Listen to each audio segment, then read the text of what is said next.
Bonjour Claude Personeni. Oui, bonjour à tous. C'est avec grand plaisir que nous vous retrouvons au Salon de Gélin.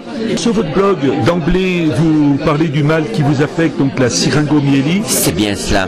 Vous vous êtes alors tourné vers l'écriture et la marche. Est-ce un moyen de surmonter le handicap? En fait, c'est simplement une thérapie. J'étais sportif de haut niveau et je faisais du parachutisme, bien sûr, donc beaucoup de choses. Et en fait, maintenant, je ne sais plus faire ça. C'est la marche. C'est 5 à 6 000 km de randonnée par an. En 8 ans, je dépasse les 47 000 km à pied. Pour aider une association, en fait. Voilà, simplement. L'association, en fait, c'est une association qui a été créée il y a environ 20 ans. C'est WWAPZ. C'est une association pour aider les gens qui ont une syringomyélie ou une maladie rare, ou orpheline, pour les diriger dans des grands centres, tels que Lyon, Paris. Voilà. Donc, c'est une association qui encadre les familles et les aide tout au long de leur parcours et de la maladie également. En quoi la randonnée est-elle une thérapie?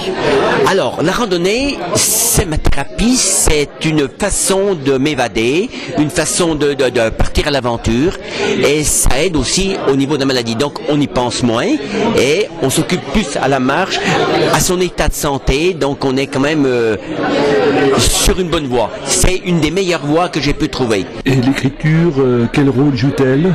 Alors, je n'étais pas fait pour l'écriture à l'époque, j'étais technicien forestier, mais malgré tout, je me suis mis à l'écriture et je m'aperçois simplement que j'adore ça et je vais continuer à écrire. J'ai déjà écrit 9 livres et je compte en faire d'autres, bien sûr, à l'avenir. Je ne vous demande pas si vous avez un nouveau projet, parce que, vous le dites vous-même, vous êtes toujours en train de continuer, parce que ça vous permet de vivre, quoi, tout simplement. Tout simplement.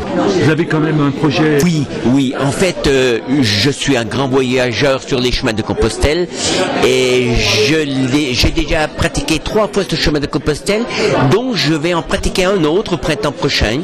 C'est arrive à Santiago, mais en partant du Mont Saint-Michel, et descendre la côte atlantique, bien sûr, Bordeaux, Biarritz, et faire le Camino del Norte, le Camino du Nord espagnol, et pratiquer également le chemin primitif en Galice, qui est balisé aussi pour les pèlerins et randonneurs.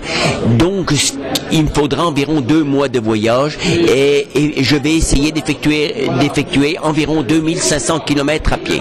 En solitaire, bien sûr, et sans réservation. À la fin, avoir un livre?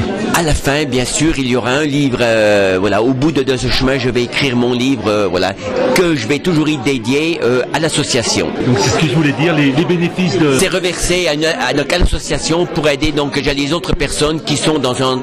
Voilà. Et mon but, c'est aider déjà les autres. Et partager, bien sûr, une expérience, tout simplement. Eh ben, merci beaucoup pour votre générosité. C'est gentil. Et votre courage. Merci à vous aussi également.